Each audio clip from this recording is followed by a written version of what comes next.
Back in 1999, because of the Y2K scare that was approaching, people were talking about how everything was going to happen, the grid was going to go down, all this stuff.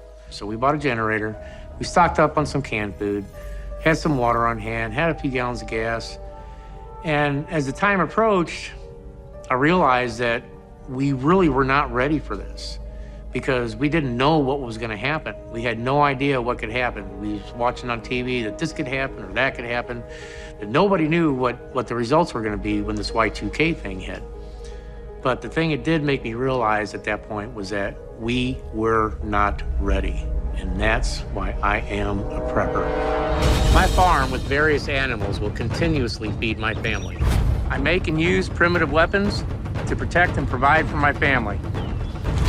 I have almost 60 family members who will help each other survive during Doomsday.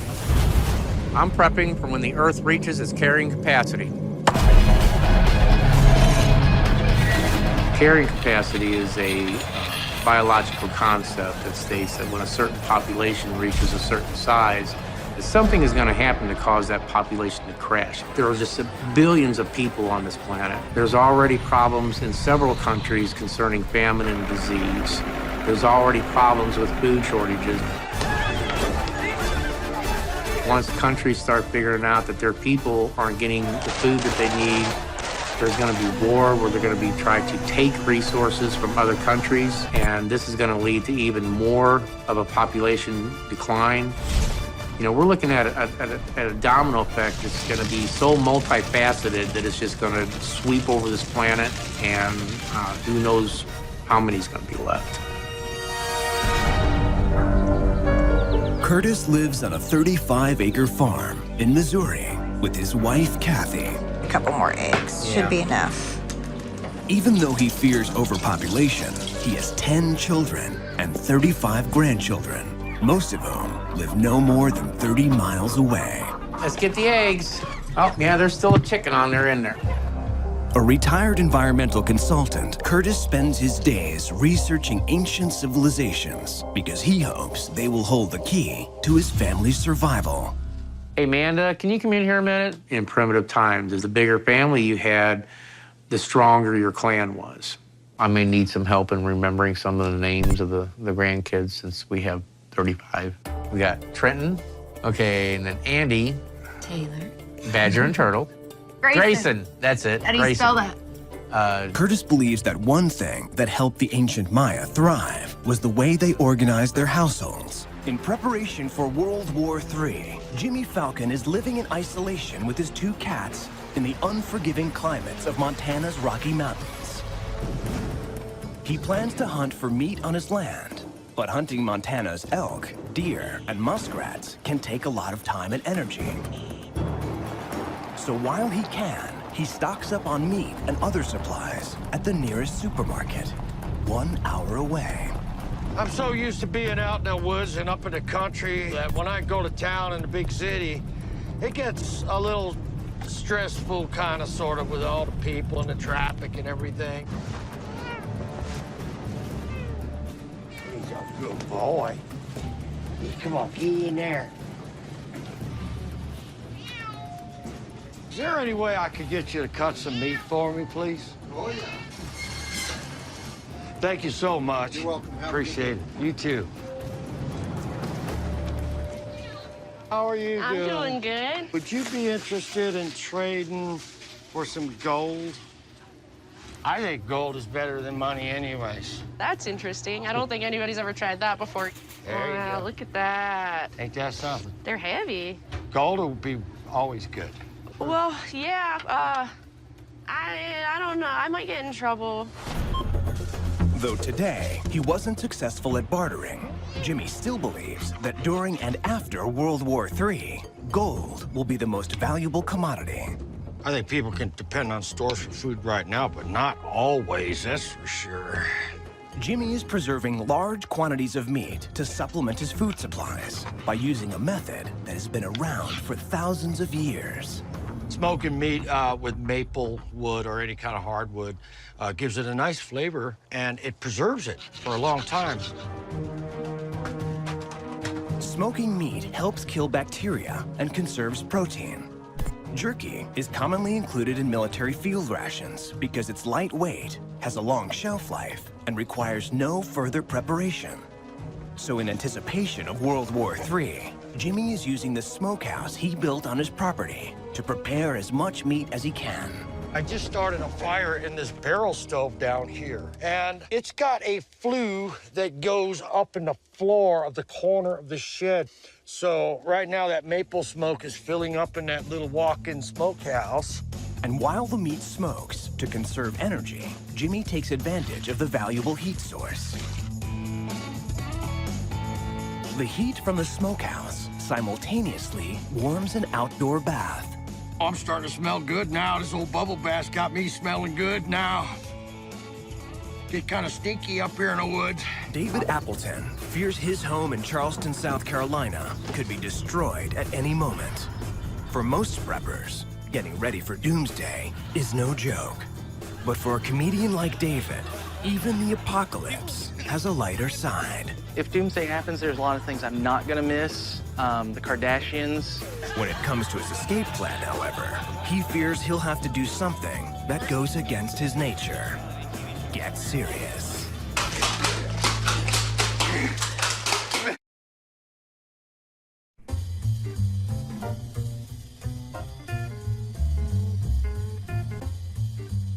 All right, ladies and gentlemen, it's this your final comic of the evening. His name's David Appleton. You know him as Apples. Yes. Yes, keep it going. Oh, you're beautiful. Thank you. How are you guys doing tonight? I dated one girl one time. Maybe you know her. She was from Jersey. Her name was Evil Beast. And I'm glad she's dead. I'm kidding. That's after the apocalypse. If Doomsday happens, there's a lot of things I'm not gonna miss. The Kardashians, anything Kardashian related. TLC, because they threw out learning a long time ago. I don't know if you guys know this or not, I'm actually a prepper as well. Seriously, I'm actually preparing for a catastrophic earthquake to hit Charleston, South Carolina. Prepping is one part of my life, and it's a part of my life I take very serious. People say, oh, when things go bad, we'll just come to your house. Don't come to my house. I will shoot you in the face. I'm kidding. I won't want to.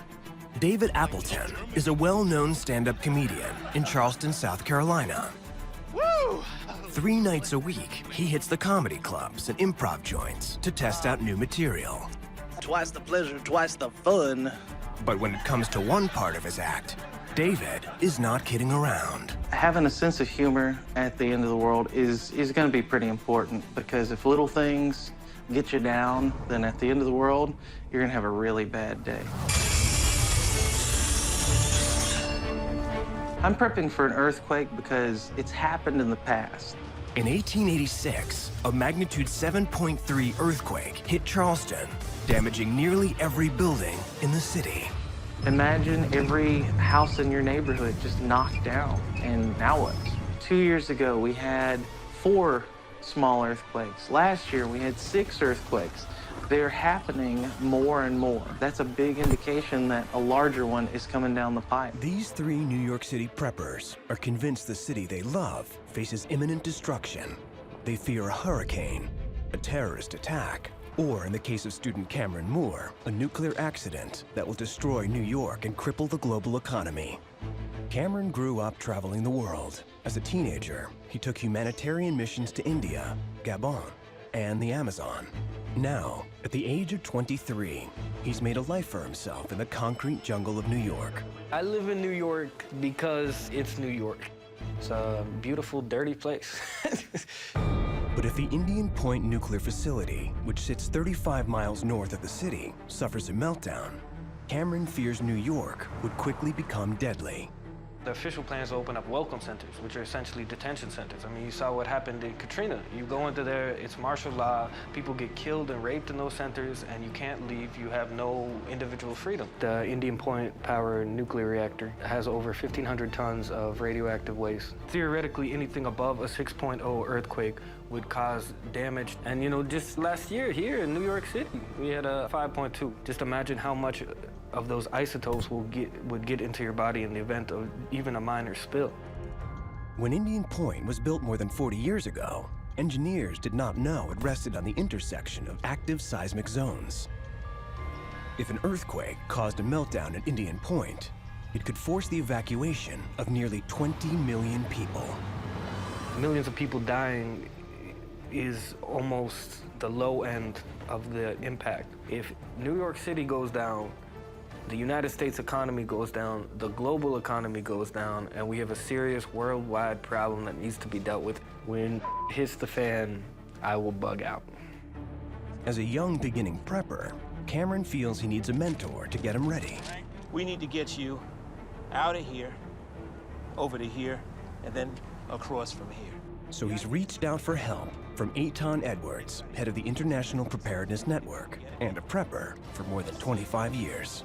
Eitan is kind of a versatile preparedness expert.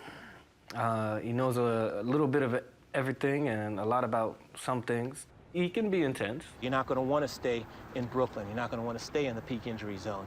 So if you can get out of the peak injury area in time before the crowds make, then you have a greater chance of survival without, being irradiated, glowing in the dark.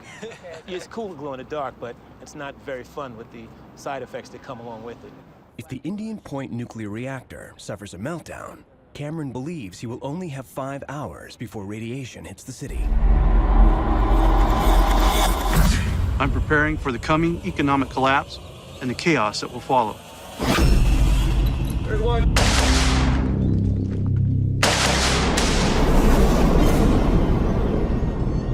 The American government today is messing stuff up. We are looking at a failing economy.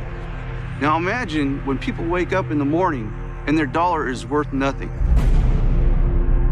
Imagine going down to the grocery store, but they're not going to accept that dollar. You think you have money in the bank? You think you have a savings for your retirement? When the economy collapses, it will be worthless. It's just going to be numbers on a paper.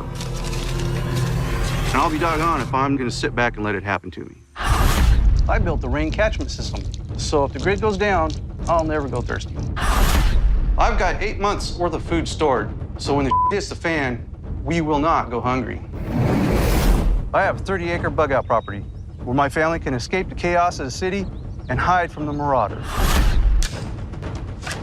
I have over 12,000 rounds of ammunition because I will go to any length to keep my family safe.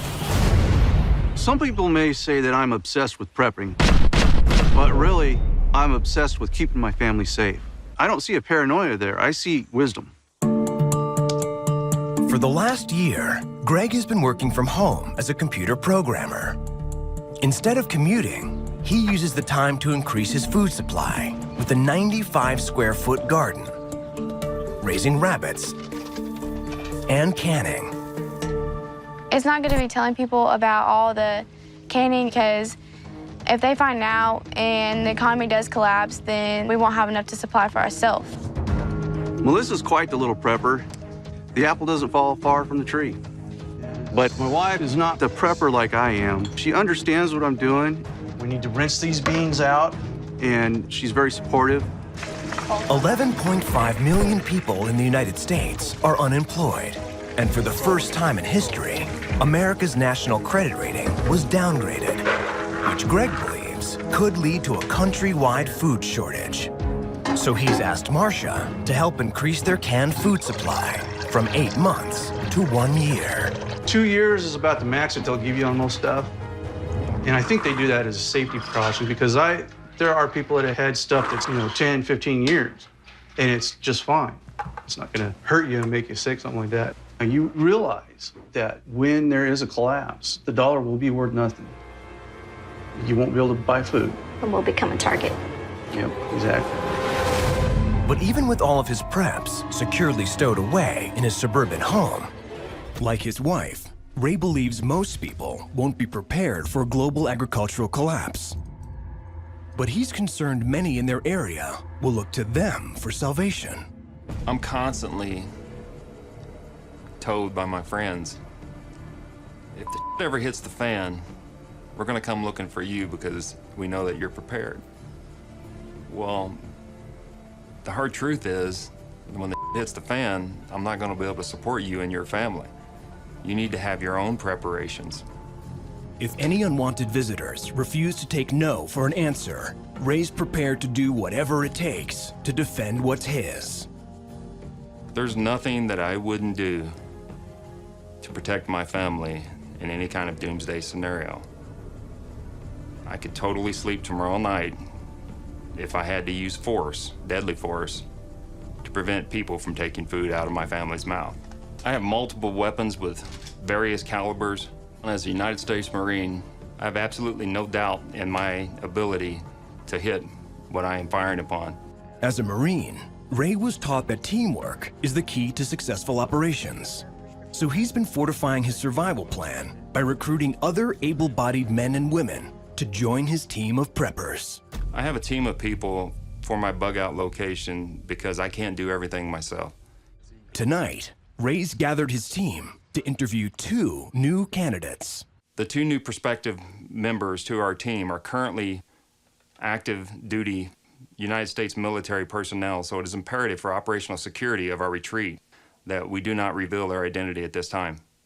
We realize you guys have weapons and guard duty experience, but do you have any other relevant experience that you can tell us about? I think the both of us have extremely high proficient outdoor type skills, so anything from actually working with the crops to going out and hunting to gather food, we can definitely bring to the table.